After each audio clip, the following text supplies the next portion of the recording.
Bojan Hodak itu di laga tersebut agak naif kalau kata gua. Naif Ketika setelah Persibnya unggul 2-1, Bojan kembali memainkan Tom Haye dan Lucho barengan. Nggak ada breaker di sana. Padahal Persib udah unggul 2-1 dan lu bertahan, itu nggak salah loh. Bojan cuma ngomong gini, kalau ada pemain yang nggak bisa berikan kontribusi konsisten baik itu assist atau gol dan dia jarang untuk bertahan, makanya pemain ini emang gak layak untuk main. Gua menduga itu untuk William Marcilio.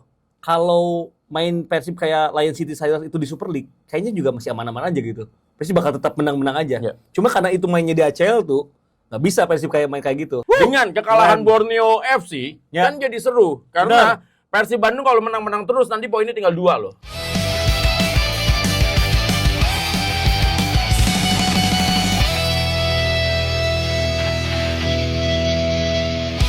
Assalamualaikum warahmatullahi wabarakatuh. Semangat semuanya, salam sejahtera buat kita semuanya. Mudah-mudahan Anda selalu sehat. Kita berjumpa lagi di komentar Rensu dan Ibam. Yes, dan kali ini Bam, episode 17. Yes. Kita akan membahas tentang bagaimana Persib Bandung tertahan.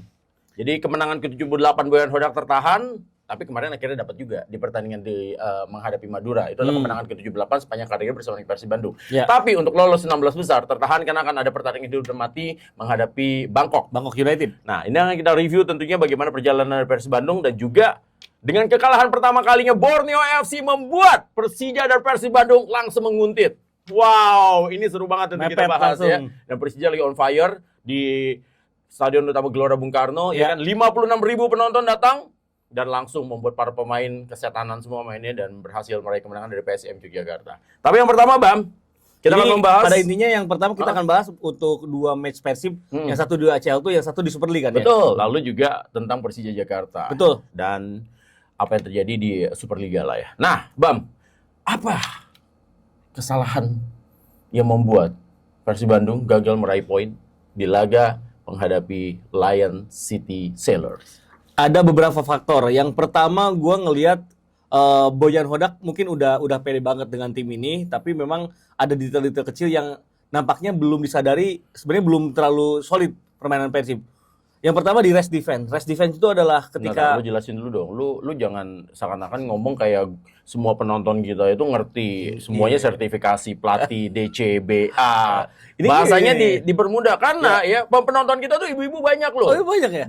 Itu sering banget kan nanya, ini Mang Ibam itu apa namanya masih single Mas Rensu? Enggak, gue bilang udah ada gitu, udah ada buntutnya, gue bilang kayak gitu. Masih banyak yang nanyain kayak gitu. Rest defense itu jadi memang ketika Persib kehilangan bola, defense untuk transisi bertahannya kadang telat dan bukan hanya telat. Jadi kayak counter pressing. Ya, jadi begitu hilang bola harusnya rebut lagi gitu loh bahasa gampangnya, atau hilang bola harus balik ke posisi bertahan lagi. Iya, pokoknya untuk transisi ke bertahannya ini kadang bingung. Ya. Ada pressing yang salah, ada penempatan posisi yang salah. Oke, gue nangkap. Iya, jadi banyak faktor lah. Karena kan kemarin Persib itu kebobolan 3 dan 2 diantaranya dari permainan direct. Bahkan sebenarnya kalau dihitung secara langsung juga 3-3-nya dari permainan direct. Yes. Artinya memang yang pertama, ketika Persib di laga tersebut berani bermain dengan garis pertahanan tinggi, ketika lu hilang bola harusnya Persib itu pressingnya lebih oke gitu. Apalagi ketika pressing setelah bola hilang. Nah, itu nggak kejadian. Pressing Persib itu terlalu lembek dan mudah untuk di-break oleh para pemain Lion City Sailors. Terus kita juga ngelihat garis pertahanan tinggi ini kan sebenarnya punya risiko besar karena area di belakang back itu jadi gede sama penjaga gawang. Teja terlalu dalam. Dari 2 gol yang terjadi di Persib, Teja terlalu dalam.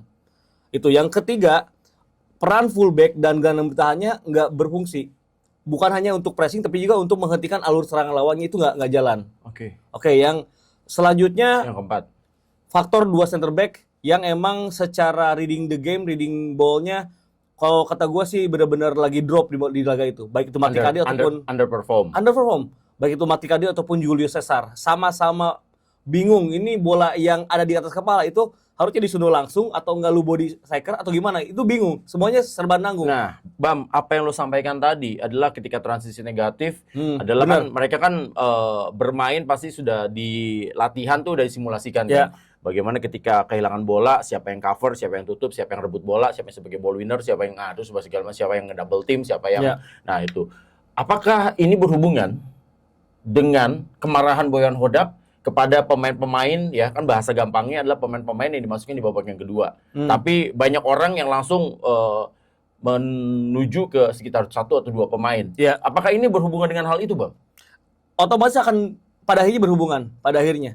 Meskipun Karena di Boyan awal Hodak jarang loh. Dia sengamuk ini dengan pemainnya. Berapa kali dia masih Bisa menutupi, bener. masih membela. Tapi kemarin tiba-tiba seperti itu. Pasti ada sesuatu. Itu pasti ada sesuatu, Bang. Tapi memang menurut gua ada salah perhitungan dari Boyan Hodaknya juga. Maksudnya di laga tersebut approach Boyan Hodak juga buat gua nggak sempurna. Lu nggak menghadapi Lion City Sailors yang secara kualitas permainannya bagus dan ini salah satu yang paling bagus di Asia Tenggara. Kita tidak berbicara ini tim yang cuma berasal dari Singapura, tapi dia sudah berpengalaman bertahun-tahun untuk main di Liga Champions Asia dan sekarang sudah berada di ICL tuh dan kualitas pemainnya bagus gitu. Dan Boyan Hodak itu di laga tersebut agak naif kalau kata gua. Ketika setelah Persibnya unggul 2-1, Boyan kembali memainkan Tom Haye dan Lucho barengan. Nggak ada breaker di sana. Padahal Persib udah unggul 2-1 dan lu bertahan, itu nggak salah loh. Kita harus memikirkan bahwa positioning Persib itu secara experience di Asia masih tidak sebaik Lion City Sailors gitu. Jadi positioningnya karena bagaimanapun juga secara pengalaman mereka lebih berpengalaman lah dibandingin Persib Bandung. Tapi gitu. Boyan Hodak nampaknya agak pede di situ. Jadi mainin Lucho, mainin Ramon Tangke, mainin William Marsilio, akhirnya ngebuat permainan Persib justru gak balance setelah 3 pemain tersebut masuk gitu. Nah, jangan-jangan ya memang gua mencoba menerka, jangan-jangan memang Boyan Hodak berusaha mencari kill the game kali. Pengen 3-1 selesai udah aman gitu. Mungkin pemikirannya kayak gitu kan. Nah, makanya itu yang gue bilang kan, yang namanya strategi berjalan di dalam pertandingan itu memang kadang kan banyak faktor ya, banyak aspek yang membuat pengambilan keputusan itu. Jadi kalau lo masih mengkritisi hal itu gitu. Ya, jadi sebenarnya gini, dia coba untuk mencari kill the game itu hal yang nggak salah, tapi mengandung resiko. Kalau dia bertahan, misal kayak di yang pertemuan pertama setelah unggul bertahan, seapes-apesnya pun 2-2 gitu itu misalnya. juga tetap mengandung resiko kan. Tapi kalau gua ngelihat kalau dia harus diurut, pemain yang diganti dan pemain yang masuk itu secara defensive awareness agak jomplang. Yang diganti kan Etam sama Berguinho. Sejelek-jeleknya Etam di laga itu, Etam masih mau turun. Berguinho juga sejelek-jeleknya dia misal decision making di depan, tapi dia masih defensive awareness ada gitu. Defensive forward. Ada gitu, kemampuan bertahannya tuh ada gitu. Nah, lu ganti dengan William Marsilio. William Marsilio ini sebelum laga lawan Lion City Sailors sedikit disentil meskipun nggak langsung to the point sama Bojan, tapi Bojan cuma ngomong gini, kalau ada pemain yang nggak bisa berikan kontribusi konsisten baik itu assist atau gol dan dia jarang untuk bertahan, makanya pemain ini emang gak layak untuk main. Gua menduga itu untuk William Marsilio. Dan di momen itu sebelum pertandingan. Itu bahkan beberapa bulan lalu. Beberapa minggu lalu. Pokoknya masih jauh lah sebelum itu. Nah, setelah after match press con-nya dia meledak kan. Meledak. Karena ada beberapa decision making dari William Marsilio ketika Persibnya tertinggal juga aneh-aneh gitu. Ada momen terakhir yang yang dia eksekusi. Padahal di situ makanya Tom Haye gregetan. Itu ada peluang terakhir kan kalau nggak salah tuh. Ada Tom Haye sama Eliano ya kalau nggak salah. Jadi ada tiga momen dia bawa bola di depan kotak penalti dari Lion City Sailors. Yang pertama di syutingnya ke atas, which is nggak apa-apa, namanya itu percobaan kan, syuting. Berarti masih ada urgensi di mana dia ngambil putusannya firm gitu, tegas kalau gue mau syuting, oke. Yang kedua dia pakai umpan cungkil, itu nggak berhasil. Ini kayak Mario Balotelli juga ya waktu itu ya. Umpan cungkil yang lebih dekat ke kiper gitu kan, itu udah nggak berhasil kan. Dia ulangi lagi di menit 95 plus sekian. Yang mana itu udah detik akhir banget Persib main gitu. Padahal di kanan Eliano udah buka, di kiri udah ada pemain lain. Makanya gitu. Tom Haye gregetan banget. Ada Sadil kalau nggak salah. Tom Haye di belakangnya gitu. Ada banyak pilihan, ada Baros di half space gitu. Dia malah main cungkil yang lagi-lagi hasilnya sama gitu, lebih dekat ke kiper lawan gitu. Bam, nih gua bertanya lah Bam ya. Menurut lo apa permasalahan dari kondisi seperti itu? Kok sepertinya tidak belajar dan tidak teamwork gitu loh. Yang pertama emang psikologis pemainnya sih. Gua rasa itu psikologis pemainnya. Karena kan berarti apa? Star syndrome? Bukan star syndrome, memang secara karakter dia nggak bisa diatur. Ngerasa lebih gede dari klub aja. Karena itu yang terjadi di Arema pada musim lalu. Bahkan itu secara terang-terangan belak-belakan diomongin sama pelatih Arema yang Latinos juga musim lalu kan. Tahun lalu itu. Maksudnya kan dia secara performa di lapangan waktu di Arema lebih oke. Cuman di Persib Bojan mungkin mengiranya dia bakal bisa ngerubah nih pemain. Nah, Akhirnya sekarang kayak gini, Nah, ternyata nggak bisa. Gini Bang. Buktinya. Jadi ada beberapa, gue kan baca ya statement ataupun segala macam. Jadi dibilang bahwa kalau musim-musim sebelumnya, Bojan Hodak masih menutupi pemain-pemain ya, karena pemain-pemainnya itu nggak 100% pilihan dia. Ya. Nah, tahun ini kan, ya kita nggak tahu lah. Itu benar juga sih. Itu tahun juga, ini bener. kan mungkin ternyata 100% kemauannya dia nih. Bener. Dan ini kan lah diluluskan oleh manajemen. Walaupun harganya ini nggak murah-murah juga gitu loh. Makanya akhirnya Bojan Hodak punya tanggung jawab moral. Benar. Makanya begitu tiba-tiba, begitu emang tiba-tiba tidak. Jangan ngomong gitu dong. Nanti gue dibilangnya A1 nih. Emang pengalaman ada di jajaran manajemen klubnya emang ini kelihatan dari lo sih. Segala macam. Nah, akhirnya karena kondisi seperti itu, satu kan ada tanggung jawab moral kepada fans, yang kedua juga kepada manajemen. Ya. Karena manajemen kan kalau ngomong pasti kan ngomong gini. Oke, Pak Bojan, ya itu kan kalau ngomong bahasa resminya. Oke, Pak Bojan, kita ACC nih, semua keinginan pemainnya Pak Bojan, walaupun ini harganya mahal nih, tapi ya udahlah, karena Pak Bojan meminta kepada kita. Tapi Pak Bojan harus tanggung jawab ya, kalau ini pemain kenapa-napa, prestasi juga nggak bagus ya Pak Bojan harus tanggung jawab. Nah, makanya karena mungkin ada hal seperti itu, akhirnya Bojan ngamuk lah.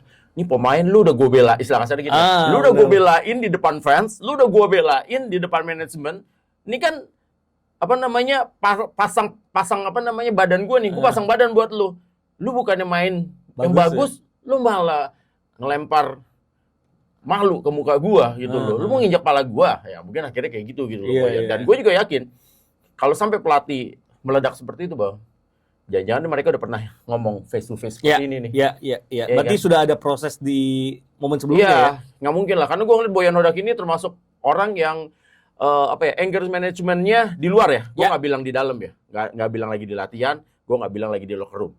Di luaran, ya kalau lagi di depan publik, ini main bagus. Ya, manajemennya bagus kok. Emang. Iya, jadi makanya ketika dia sampai meledak, ya berarti jangan-jangan itu tuh udah diomongin baik-baik, terus sampai, gue udah pasang badan buat lo ya, lo perform ya. Mungkin pemainnya bilang, oh ya udah siap coach, saya akan pasang badan. Ya coach udah ini segala. Atau mungkin ada yang sempat, ya kan kadang kalau kita lagi ngobrol kayak begini Bang, ini pemain juga ada yang suka nangis-nangisan loh Bang. Ada, ya pengalaman gue aja gitu, nangis-nangisan terus bilang, ya sorry mas, saya ada masalah ini, ada ini, tapi saya janji deh, mulai besok saya udah main akan bagus lagi, gini. Nah ternyata kan tiba-tiba kayak begitu, makanya meledak lah akhirnya. Meledak. Ya maksudnya kalau dia main individual dan menghasilkan, itu kayaknya gak bakal tetap dimaafin gitu, walaupun dia keluar dari sistem yang diinginkan oleh Bojan. Yang penting kan hasilnya positif. Ini walaupun bikin kesel. Iya, ini udah main seenaknya sendiri, hasilnya juga outputnya negatif gitu. Bukan masalah negatif itu percobaan lu gol atau enggak. Kalau percobaan lu enggak gol tapi caranya bener, masih bisa dimaafin. Kemarin itu dia udah keluar dari sistem, dia udah main seenaknya sendiri. Yang harusnya lu oper ke kanan karena Eliano kosong atau Sadio kosong ke kiri. Ini malah cungkel-cungkel enggak jelas. Itu ya pasti bikin Balotelli Manchester City lah sama Roberto Mancini lah kayak gitu kan. Benar itu tuh. Balotelli masih jago gitu kan. William gitu kan. Jago juga sebenarnya Bang. Buat juggling. Enggak lah, sebenarnya jago juga. Tapi memang egonya mengalahkan akal sehatnya kadang. Championship Pegadaian lah. Ya. Iya, apa namanya? Ini kan karena ngomong Pegadaian, lu ngomong Pegadaian, kebetulan kan ada Bang Trimet. Bang Trimet itu komisarisnya Pegadaian. Bang Trimet. Ayo tolong dipasang lah sedikit lah, bantu adiknya lah, inilah ya Bang Trimet sponsor lah ya Bang Trimet di Media Panjaitan. Dia pernah ngundang gua main ke Rantau Perapat dulu. Iya, betul. Jadi sekarang kan komisarisnya Pegadaian. Nah, jadi apa yang terjadi menurut gua ya itu tadi gitu loh. Ini sebenarnya kan pemainnya benar, bagus gitu. Tapi memang nggak bisa diatur banget ya, susah juga ya mungkin segala macam. Maksudnya lu sampai sekelas Bojan Hodak aja yang menurut gua sampai udah ngebela-belain, ya berarti ini emang udah ini. Cuman kemarin juga ya, maksudnya balik lagi ke pertandingan lawan City Sailors. Bojan juga gue masih punya pikiran kalau Bojan terlalu berani. Bojan juga. Terlalu beraninya apa? Karena di laga itu kan Barba baru main menit berapa 80-an dan itu pun Barba tuh kondisinya mungkin masih 75% gitu kan. Tentu nggak bisa diandelin gitu. Ketika lu gak punya Barba di atas lapangan pada awal babak kedua, ya idealnya ketika lu udah unggul, udahlah tahan aja gitu kan, tahan aja. Sayangnya nggak ada Adam Alis juga yang bisa nge-pressing jago di tengah gitu. Ramon, gua rasa Ramon gagal cetak gol, iya, cuman dia udah ada effortnya Ada effort. Itu sundulannya Ramon kurang bagus apa gitu. Emang kipernya aja lagi oke di momen itu. Terus kayak peluang yang dimiliki sama Barros di dalam kotak penalti tendangannya itu terlalu ke tengah. Padahal secara cara untuk membangun serangnya udah bagus gitu. Jadi Persib ketika lawan Lion City Sailor, bagaimana cara membongkar pertahanan lawannya udah banyak variasi dan udah di atas maksimal kalau kata gue. Yeah. Tapi untuk bertahannya ini, Bojan selain agak naif juga, ya pemainnya juga lagi underperform, mau itu Teja, mau itu Julio, mau itu Matrikardi, bahkan kedua fullbacknya Eli sama Futros, gue nggak ngelihat dia bisa untuk berani hentiin permainan lawan gitu. Jadi terlalu di-delay, akhirnya lebih semakin dekat ke pertahanan Persib. Ya, gini Bam, jadi hal ini nggak bisa gue bahas kalau lagi siaran. Ini gue bahas kalau di podcast. Jadi gini, ketika kondisi 2-2, kan tadi lo bilang tuh 2-1, akhirnya tidak bermain safe. Ya lo mengkritisi itu kan dari Boyan malah bermain untuk mencoba mencari kill the game. Gak salah juga. Gak salah juga sebenarnya. Balance-nya hilang. Itu penyebabnya kan di situ balance-nya hilang. Nah, ketika 2 sama, menurut pandangan lo, ya, gue pas 2 sama itu kebetulan gue lagi nggak nonton tuh, jadi gue nggak bisa tahu kondisinya. Nah, ketika 2 sama, menurut lo Boyan akhirnya tetap bertahan dengan merubah lagi balik ke posisi, ya udahlah daripada kehilangan 3 poin, ya maksudnya nggak dapat poin apa-apa, mendingan 1 poin lah walaupun di comeback, tapi ya udahlah masih mending 1 poin kan daripada tidak dapat poin sama sekali. Atau malah ketika 2 sama, Boyan strateginya tetap pengen 3-2, yang akhirnya malah kita kalah 3-2. Nah, menurut lo apakah dia pada saat 2 sama itu pengen bertahan untuk ngambil 2-2 atau malah pengennya mencetak gol lagi tapi malah kemasukan jadi kalah 3-2. Nah, menurut dinamikanya itu gini, setelah Persib kebobolan lagi dan 2 sama, Persib itu punya 1 hingga 2 peluang dalam rentang waktu kurang dari 5 menit. Yes. Nah, peluang emasnya ini yang ngebuat nampaknya Bojan tuh yakin, oh bisa nih, bisa cetak gol lagi nih. Kalau punya peluang emas setelah kita kebobolan gitu. Kita baru kebobolan tapi kita harus bisa ciptain 2 peluang emas. Itu yang nampaknya ngebuat Bojan, ya udahlah all out aja buat cetak gol lagi gitu, buat nyerang. Walaupun kalau peluang itu nggak ada, misal Persibnya jadi deadlock gitu misal, ya mungkin Bojan akan lebih safe untuk bermain di belakang, nahan bola, delay dan segala macam. Cuman karena Persib ternyata bisa ngebongkar pertahanan Lion City Sailor yang secara defensif juga nggak spesial banget gitu. Akhirnya ngebuat Persib itu dan seluruh tim Bojan juga mikir kayak udah kepelang tanggung, mendingan cari 1 gol lagi. Dan itu yang ternyata jadi bumerang. Terlepas ya, ada satu faktor yang sebenarnya gue nggak mau bahas, tapi emang itu kejadian fakta di lapangan. Apa? Wasit lah. Oh. Wasit lah. Jadi wasitnya juga nggak agak wadidau, bukan agak wadidau banget itu. Nggak ini. Terlalu jadi ajaib. terlalu membela tuan rumah. Ya maksudnya Oh, berarti kalau wasit membela tuan rumah berarti entertain dari panpelnya untuk wasit bagus banget itu berarti malam itu. Ininya, ya. Berarti akomodasinya mantap berarti ya. ke apa namanya? Ke apa tuh?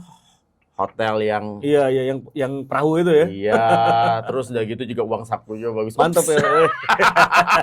Jangan-jangan gitu enggak lah. Ini kan nanti mungkin hal seperti itu. Tapi itu deh sebelum gol kedua yang dicetak sama Syawal Anwar. Yang pertama dari proses build up-nya, bola dicuri dari Andre Yung dengan cara ilegal. Ada benturan, ada kontak di sana dan celak dari belakang. Itu play on, nggak jadi pelanggaran. Yang kedua, posisi Syalwan Anwar pas mendapatkan umpan dari Lestien, gue mengindikasi itu offside. Tapi gue nggak bisa mastiin kenapa? Karena nggak ada tayangan ulangnya pas matchnya ya. Oh. Tayangan ulang cuma sekali. Terus lo nggak marah-marah dong? Bilang, wah ini gimana sih tim produksinya ya gitu kan, segala macam. Ya kan gue sama Adiani, sama Adiani gayanya gini. Sama Adiani gayanya gini. Kalau gue mengkritisi sesuatu, sarkasem. Okay. Sarkas aja. Dan gue kasih tahu ini yang nggak memunculkan tayangan ulang, bukan pihak broadcast Indonesia, tapi pasti langsung dari Asia aja. Yes. Ya kan? Pinter juga Ibab ya. Tapi itu aneh kan, jadi kita nggak bisa menilai ya. Ini posisi Syawal Anwar, posisi awalnya offset atau enggak gitu. Yang paling epic setelah abis match, post match analysis, kita kan ngebahas highlight. Nggak ada dong tayangan ulang gol kedua. Nggak ada. Emang dari sana nggak ada ini? Nggak ada. Coba yang nonton Terus Vision lo Plus. lapor nggak ke pihak produksi yang di sana? Ya. Bilang ini gimana kok nggak dikeluarin? Ya terlalu effort mas. Oh gitu ya. Kalau sampai begitu terlalu effort ya. Iya. Misalnya ya. Kan tapi lu yang disalahin kan? Lu gimana sih? Lu komentator nggak jelas lu. Ya enggak lah, orang teman-teman malah ngedukung gua gitu kan. Mantap lah kalau gitu.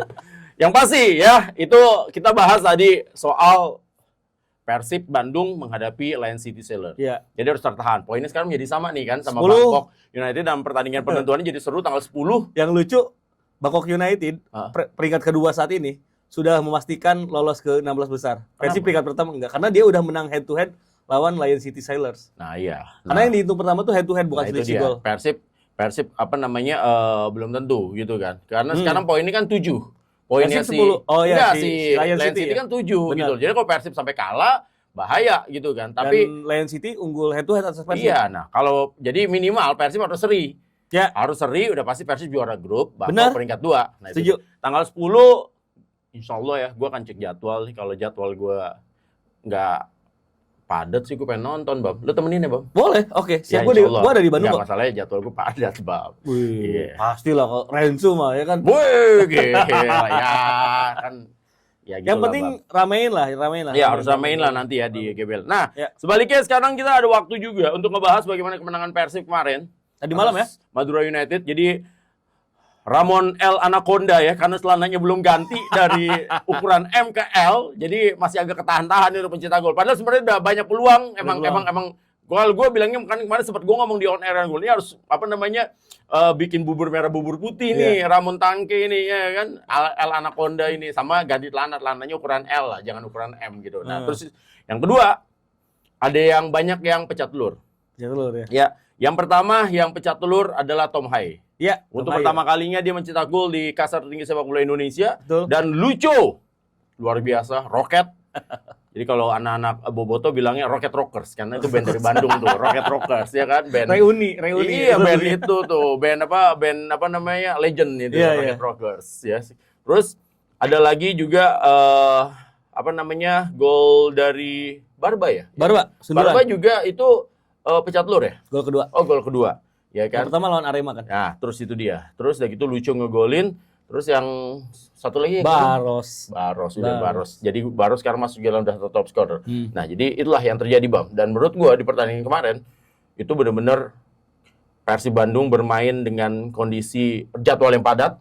Ya, karena tim lain ini istirahat nih sekarang, kan mereka harus persiapan lagi. Mereka nggak istirahat sekarang, stres, besok udah latihan lagi untuk menghadapi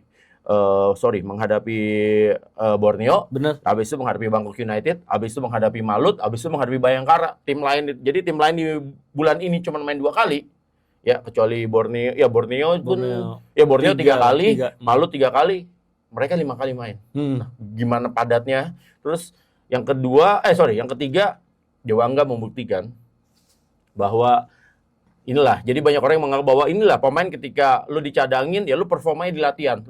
Dan begitu dikasih waktu, karena ada waktunya pasti ada waktunya. Nggak mungkin pemain bola itu 100% selama satu musim itu fit terus, dan pemain cadangan nggak mungkin. Makanya kita dimainin di posisi yang sebenarnya bukan posisi naturalnya dia loh, di posisi bek kiri, dan ternyata menurut gue bagus. Ya, jadi bertahannya nggak pernah kalah. Nah, itu. Walaupun dia sempat mendapatkan kartu kuning, tapi menurut gue bertahannya bagus, dan walaupun secara menyerang ya dia mungkin nggak sebagus Rezaldi atau nggak sebagus Eliano juga ya. Kalau Eliano emang nggak ada udelnya tuh anak ya. Main 90 menit, habis lari-larian naik turun, dan dia main di 3 posisi kemarin. Bener. Dan dia ketawa-ketawa aja gitu segala macam. Paru-paru 4 itu. Iya. Dan tapi yang gue ini adalah Dewangga. Ternyata mainnya on point lah kalau gue. Itu dia, Bang. Yang pertama, Persib bounce back dengan cara yang luar biasa. Ada rasa lapar yang kelihatan dari para pemain di atas lapangan. Dan ini sedikit perandaian gue ya, what if gue. Kalau main Persib kayak Lion City Sailors itu di Super League, kayaknya juga masih aman-aman aja gitu. Persib bakal tetap menang-menang aja. Cuma karena itu mainnya di ACL tuh, nggak bisa Persib main kayak gitu. Nah, di laga lawan Madura kan Persib sebenarnya secara approach nggak beda jauh. Berani pegang bola, berani garis pertahanan tinggi. Tapi yang ngebedain memang komposisi pemain. Yang pertama Barba sama Julio di lini pertahanan. Ketika Matikardi sama Julio bermain, itu nggak ada yang jadi commander. Dua-duanya pasif, dua-duanya nggak ngomong. Nggak tahu itu akrab atau nggak tuh di latihan. Siapa? Itu Julio sama Matikardi. Maksudnya, kalau Barba tuh kalau gua ada 2 pemain yang satu posisi kayak begitu Bam dulu. Itu biasanya di hotelnya gua bikin satu kamar ya? Bikin satu kamar. Jadi lo suka nggak suka, lo kesel-keselan, lo harus jadi ngomong. Iya. Ya, jadi kan lama-lama kan akhirnya cair juga ya? Tapi malah biasanya karena udah keseringan gue kasih satu kamar, abis itu keluar malamnya juga barengan juga. Nah itu dia. Jadi kan kadang-kadang kayak gitu juga. Tapi nggak apa-apa lah. Emang harus bikin satu kamar. Dan menurut lo menurut gue kurang? mungkin Chemistry-nya kurang? Chemistry kurang. Ada faktor di mana Matikadi juga terlalu pendiam sebagai back. Jadi kalau terlalu pendiam juga nggak bagus juga, Bang? Gak bagus juga. Karena ya ada emang komando. kebutuhan Persib saat ini adalah pemain yang vokal di garis pertahanan. Apalagi dengan garis pertahanan tinggi gitu. Jadi Bam ini anak SSB juga ya. Jadi kalau gue juga dulu kalau SSB kalau main bola gitu nggak teriak-teriak itu dimarahin sama pelatih. Dimarahin. Jangan diam aja, komunikasi. Ayo teriak komunikasi. Emang ini di kuburan pasti ngomongin gitu. Orang Priantino ngomongnya, ayo rame lagi di depan, rame lagi gitu katanya, rame lagi. Iya, makanya kan kalau kita yang sering main di kampung-kampung di SSB ya tahu kayak gitu. Tapi kan kalau yang mainnya Football Manager doang, apa sih nih gitu. Itu nggak akan ketahuan. Nggak ngerti gitu bahasa-bahasa gitu, efek jahe. Ya kan? Nah terus kan masalahnya Commander itu nggak cuma kerjasama antara dua center back, tapi kan harus kerjasama dengan gelandang bertahan, dengan fullback. Nah, ketika dua Matikadi sama Julio main barengan, itu kerap nggak konsisten terjadi gitu. Ada Barba kemarin kelihatan banget, Barba tuh berani nyuruh gitu. Dia boleh datang paling telat ya, tapi kan CV-nya paling mentereng. CV-nya paling gila. Ada foto apa lagi main sama Lionel Messi, Federico Chiesa, Ronaldo, dan gua nonton lagi itu kan Benvenuto kan dulu kan. Iya. Makanya dia paling pede gitu. Badan mungkin gak sekeker sama Julio, tapi dia tetap confident di lapangan. Dan tadi lu ngebahas Dewangga, ini kayaknya jadi apa ya? Jadi arketipe baru yang mulai marak juga di dunia gitu. Apa itu? Kalau teman-teman juga gitu. Arsenal sekarang kan lagi bagus ya, lagi bagus. Dan tapi seri kemarin lawan Chelsea. Tapi kan maksudnya oke lah. Tapi peringkat 1. Biasanya kan peringkat 4 kan yang kita tahu ya bermusim-musim. Sekarang Arsenal bisa juara kalau main kayak gini kan. Tapi gua akhirnya ngelihat kalau Arsenal tuh balance. Kenapa? Karena balance-nya dia punya fullback yang attacking di mana ada Luis Kelly dan juga di kanan bisa si Jurrien Timber. Tapi dia punya fullback yang notabene sebenarnya itu ada center back. Calafiori sama Ben White. Sama Ben White. Dan biasanya Calafiori ini main di laga-laga yang tough, laga-laga yang ketat. Dia lawan MU inti, terus lawan City. Dia juga main. Yang menangnya nanti serangan balik gitu. Yang memang kalau lawan punya winger bagus, mainin tuh si Calafiori buat defense yang kokoh tapi masih bisa juga nyerang. Nah, Dewangga tuh layaknya Calafiori di Arsenal. Betul, kayak gitu. Jadi emang dia tuh main di back kiri jarang banget. Tapi pernah beberapa kali gue pernah bawa ini di timnas U23. PSIS sering. Di PSIS dulu sering. Terus yang lupakan di AFF 2020. Dia pernah jadi back kiri ketika back kirinya cedera kalau nggak salah. Jadi memang udah nggak asing Dewangga main di situ. Dan yang menjadi nilai plus Dewangga main di situ banyak banget. Yang pertama wide defense. Wide defense ini... Oke, jelasin lagi nih. Ini lagi-lagi wide defense itu maksudnya pertahanan yang dibuat melebar. Gitu loh, segala macam. Cara bertahan di area flank pertahanan. Ketika itu biasanya jadi 5 tuh ya kan. Center back-nya ngebuka, gelandang bertahannya masuk, full back-nya jadi ke lebar gitu ya. Iya, meskipun dia sendirian, tapi wide defense-nya bagus. Wide defense itu bertahan di area samping lah. Di area full back kanan, di full back kiri. Jadi awareness untuk ngejaga ruangnya tuh bagus. Makanya kelihatan di situ sayapnya mati itu, sayapnya si siapa Madura. Iya. Ferian. Ditambah ada satu crossing yang lu bagus lagi juga narasinya. Yang crossing dari kiri ke tiang kedua, Dewangga yang halo. Yang kata lu Dewangga on position gitu kan, gue nonton kan. Emang itu tuh bagusnya center back ada main di full back. Jadi pas duel bola atas, ya dia udah biasa duel bola atas gitu. Kalau full back murni yang sering nyerang, yang crossing dari kiri ke kanan yang sama dia dibuang gitu.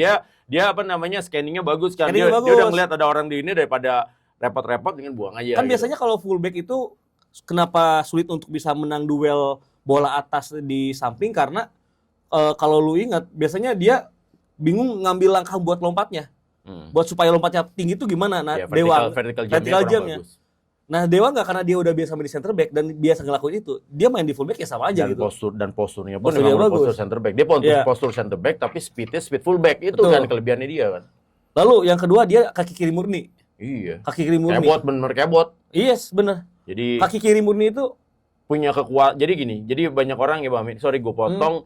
Jadi kalau banyak orang yang mungkin nggak tahu ya, kaki kiri itu pemain bola dengan kaki kiri itu suka nggak suka, lo harus akuin, satu dia punya power lebih kuat, tendangannya itu pasti lebih kuat dibandingin penembak kaki kanan, itu satu. Yang kedua, suka nggak suka, pemain yang kaki kiri kidal ya, kiri dari lahir atau kebot kalau kita anak lagi-lagi anak kampung, kalau gue ngomongin kebot gitu, suka dimarahin gue, apa sih kebot gitu, suka dimarahin aja netizen kalau gue bilang kebot. Itu biasa lebih pinter, Bang. Lebih pinter. Football IQ-nya lebih pinter dibandingin pemain dengan kaki kanan. Itu lu percaya nggak percaya, itu terjadi. Banyak contohnya sih. Banyak contohnya. Maradona, Messi, yang kakinya Leonardo. Itu yang kakinya kiri, football IQ-nya tuh lebih, lu suka nggak suka. Arjen Robben gitu iya, ya. Gue kaki kanan banget. Tapi ada teman gue juga ya kakinya kiri juga parah sih mainnya. Jaminan juga sih. Tapi lebih kebanyakan begitu. Iya. Football IQ-nya lebih pintar. Nah, dia kan kaki kiri murni di back itu penting. Yang pertama buat clearance deh, sesederhana clearance. Iya. Eliano nggak perlu atlet. Nah, Eliano kalau mau clearance itu bisa ke kiri, tapi nggak akan sejauh tendangan kaki kanannya. Jadi dia kadang perlu untuk parkir dulu tuh. Iya. Ya kan? Walaupun sejauh ini juga Eliano nggak ada masalah kalau main di back kiri. Tapi Dewangga lebih form aja. Yang kedua kalau dia bantu serangan, mau itu switch play atau bola lambung, kaki kiri udah tinggal tes aja gitu. Bolanya bakal melengung ke dalam gitu kan. Malah bagus buat striker. Dan yang ketiga karena dia pemain yang agresif. Akhirnya kelemahan Persib di laga lawan Lion City Sailor ditutupi sama Dewangga di laga ini. Jadi ada pemain yang galak gitu. Galak dan rest defense Persib jadi bagus ketika ada Dewangga. Yang ini nyambung sama pembahasan tadi kan. Karena Persib di laga lawan City Sailor rest defense-nya jelek banget. Dia pasti yang dia kartu kuning sebenarnya kan itu kena bola sebenarnya. Iya. Cuman kan emang powernya aja lebih, jadi emang layak kartu kuning juga. Tapi kan itu ngebuktiin kalau Dewangga tahu kalau gua nggak ambil bahaya gitu. Itu yang kejadian di laga lawan Lion City Sailor. Berarti secara tidak langsung mengatakan bahwa di pertandingan kemarin impresinya Boyan Hodak pasti bagus nih ke Dewangga ya. Yang menjadi pertanyaan kan kenapa sih Dewangga baru main sekarang? Ya namanya pelatih itu gimana ya? Pasti nggak mau gambling gitu. Iyalah, itu satu. Dan mumpung sekarang lawannya Madura mungkin ya. Iya, itu satu. Dan yang kedua juga karena jadwal padat, harus ada rotasi. Pemain yang dibawa pun juga kan terbatas. Orang Persib Bandung kan nggak sempat ke Bandung kemarin. Langsung ke latihannya aja di Gelora 10 November di Surabaya Taman Sari, benar, kan, stay sana. Jadi ya mumpung dimainin dan ternyata kan perform gitu. Ya, dan tinggal Hamra aja nih yang belum dimainin. Dewangga kan maksudnya udah agak bete mungkin ya. Udah dari awal musim hadir latihan belum main-main. Ya. Pasti secara manusia bete dan wajar aja. Tapi Dewangga sih kemarin oke banget. Ya, selebihnya Persib bermain layaknya Persib. Kalau Luco, dia kayaknya nolak untuk cetak gol mudah deh. Iya, itu roket keren banget. Kalau ada peluang gampang, biasanya ke atas atau enggak samping. Tapi kalau gol lawan Persis Solo kan itu satu sentuhan bak ya kan. Iya. Kemarin kayak Nunez juga gitu kan, nggak mau gol gampang. Nggak mau gol gampang. Harusnya cantik terus gitu. Iya. Kalau Tom Haya, ya itu ngebuktiin kalau dia sebenarnya, kita tahunya Tom Haya pas main di timnas Indonesia deep playing playmaker. Tapi sebenarnya posisi natural dia pas pertama dia masuk ke tim senior AZ Alkmaar, AMF. Makanya dia cetak gol kayak gitu ya udah biasa sebenarnya. Iya, dan syutingnya tuh keras-keras banget gitu. Maksud gua dia hampir brace loh kemarin. Iya. Kalau memang nggak bisa ditepis juga sama Miswar gitu. Yang mungkin sekarang lagi keringat dingin ya Ramon ya. Karena kan udahlah. El Anaconda ya yang pertama nih, kalau El Anaconda denger ya, yang pertama pakai celana ukuran L biar gedein gitu ya. Biar geraknya lebih luwes gitu, nggak ada yang ngeganjel. Biar nggak ada yang ngeganjel gitu kan. Terus sama yang kedua bubur merah bubur putih deh. Ya, pasti abis itu bikin gol. Harus makan perkedel Bondon gitu. Di stasiun. Itu ya, dan jadi memang apa yang terjadi di situ gue sih melihatnya bahwa ya yang paling tahu dengan tim ini kan Boyan Hodak.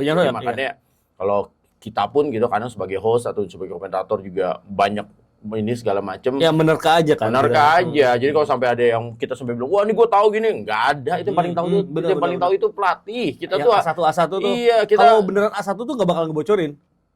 Bener lah yang. Gua nggak ngomong ya. Gua nggak tahu A1 nih. Gua tahu banget nih Sintayong latih gimana. Kalau lu tahu, kalau beneran tahu, itu nggak bakal bocorin sebenarnya. Ya, gua nggak ngomong ya. Tapi kecuali kalau udah lama. Gua nggak mau ngomong. Tapi yang pasti kalau gua ada di dalam juga gua nggak akan ngomong. Iya makanya. Oke, kita lanjut ke pertandingan berikutnya di Persija Jakarta. Dengan kekalahan Borneo FC, kan jadi seru. Karena Persib Bandung kalau menang-menang terus, nanti poinnya tinggal 2 loh. Karena masih ada 2 pertandingan. Nah, sementara sekarang ya, 6 pertandingan tanpa dikalahkan ya, berarti Persija Jakarta. Dan permainan mereka makin matang aja gitu loh. Jadi satu-satunya pemain yang menurut gua bakalan bahaya nanti ya di transfer window adalah Gustavo França, karena ketika dimainin juga dia masih belum bisa tune in juga. Dan yang kedua, tanpa Gustavo França Persija Jakarta menang terus. Karena di pertandingan kemarin ini benar-benar dimainin kan di luar dugaan gitu loh. Materi pemainnya yang dimainin Witan, lalu juga Excel, ya kan? Ya. Dan mereka ternyata tampil bagus banget gitu. Terlepas ini sama seperti Sama Persib, Witan. karena ada 2 pemain lebih yang dipanggil ke timnas, Betul, maka nggak bisa main U23 dihilangkan. ya nggak apa-apa, nggak usah pakai U23 sejak awal, dan itu sangat ngebantu banget buat tim-tim tersebut, dan Persija benar-benar memanfaatkannya. Baliknya Alano kerasa banget, energi di depan positif. Witan semakin percaya diri mungkin ya setelah penampilan bagusnya Witan di laga lawan Persik. Betul, dan apa yang terjadi juga di pertandingan itu juga gue tambahin lagi, Maxwell berarti kan menjadi top scorer ya. Top scorer Bersama dengan Dalberto. Dan goal. ini seperti yang kita bahas juga. Pasti Marcio Souza sebagai pelatih bakal ngorbanin si Eduardo kiper. Karena ingin slot pemain outfield-nya lebih banyak. Dan Thales. Yes. Hari itu main, walaupun berapa kali diajak sprint deg-degan juga, tapi hari itu dia main bagus banget Thales. Hampir tidak pernah kalah dalam duel 1 lawan 1. Iya, bahkan ini kalau harus jujur ya, Persija Jakarta tuh ada kebingungan sebenarnya. Kenapa? Buat nge-pairing center back, karena kalau kita ngelihat karakteristik pemain kayak Thales memang harus di-pairing dengan pemain kayak Jordi Amat. Oh gitu. Yang punya ball playing defender bagus. Yang satu kalem, yang satu lagi yang parderdonya itu. Tukang potongnya dia. Nah, makanya kalau dia mainin Jordi Amat sama Rizky Ridho, itu agak nggak balance kalau menurut gua. Justru Thales harus main. Iya, karena kalau ini gua potong Bang. Karena gua berapa kali gue sempat mengatakan Jordi Amat sama Rizky Ridho tuh sebenarnya tipenya mirip. Iya, terlalu mirip, benar. Mirip, enggak mirip banget gitu loh. Itu kayak dengerin suaranya Ibam sama suaranya Adi lah. Mirip-mirip tapi ada bedanya gitu loh. Tapi ketika ada Thales, ada satu tuh yang buak.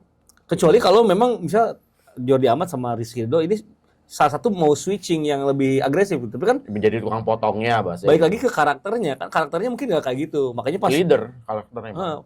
Karakternya pas Thales main kayak gitu, sama Jordi Amat, wah ini kelas. Dan selaga sebelumnya pas Rizky Ridho main sama Thales juga, itu pas juga tuh secara pairing gitu. Ini bakal jadi kepusingan yang positif lah bagi Marcio Souza. Ya, kepusingan ini akan terjadi karena gini ya. Jadi apa yang terjadi di kondisi itu kalau menurut gua, yang satu kan captain. Ya. Dan yang satu Jordi Amat suka nggak suka ini kan bisa disebut sebagai marquee players. Iya dong, marquee players. Jadi hitungan itu marquee players gitu loh. Karena dengan CV yang begitu mentereng dan segala macam. Nah, pelatih di satu sisi mungkin ini mungkin kan gue bilang lagi, gue nggak tahu nih. Tapi pura-pura lu. Enggak, ini mungkin. Pura-pura aja. Enggak lah. Mungkin kan ada klausul yang pelatih harus mainin nih gitu. Karena marquee players kan. Iya. Tapi di satu sisi sebenarnya di Persib ada kok yang kayak gitu. Iya, sebenarnya ini sebenarnya lebih bukannya nggak bagus loh. Akan lebih bagus lagi kalau di salah satu ini dipasangin sama Thales gitu kan. Tapi kan karena marquee players, yang satu juga captain. Yes. Dua-dua ini ya hitungannya kan aset berharga. Ya pelatih mau nggak mau, walaupun mungkin manajemen nggak pernah ngomong, lo harus mainin ya. Tapi palingnya ngomong, ya ini pemain udah mahal, ya tolonglah dimanfaatin seat. Dimanfaatin seat lagi. Dimanfaatin coach. Ya, gitu. Kan saya kan seperti itu kalau manajemen gitu loh, segala macam. Ya, dan akhirnya pelatih juga ya nggak mau mainin.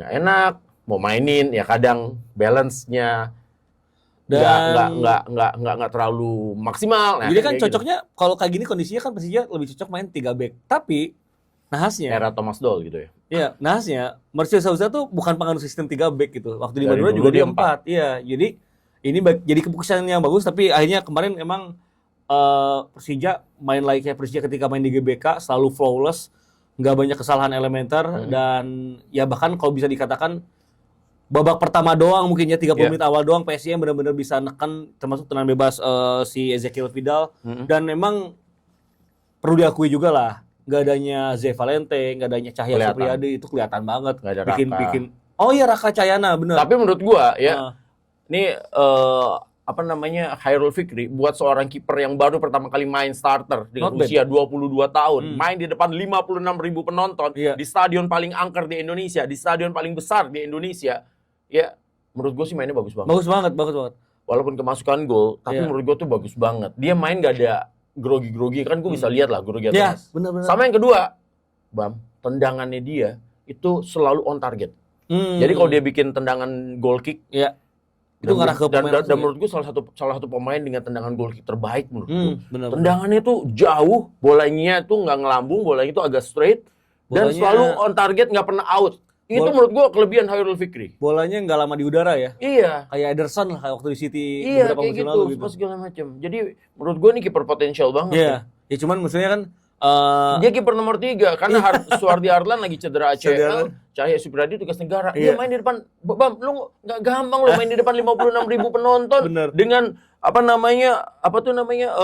koreo ratusan juta di tribun utara dan tribun selatan kayak gitu. Nggak mungkin ya nggak geter, tapi santai banget dia dan Fight banget menikmati ya. banget pertandingan. Iya. Makanya permainan dari Fikri juga nggak bisa dibilang jelek karena dia nggak bikin kesalahan sama sekali gitu.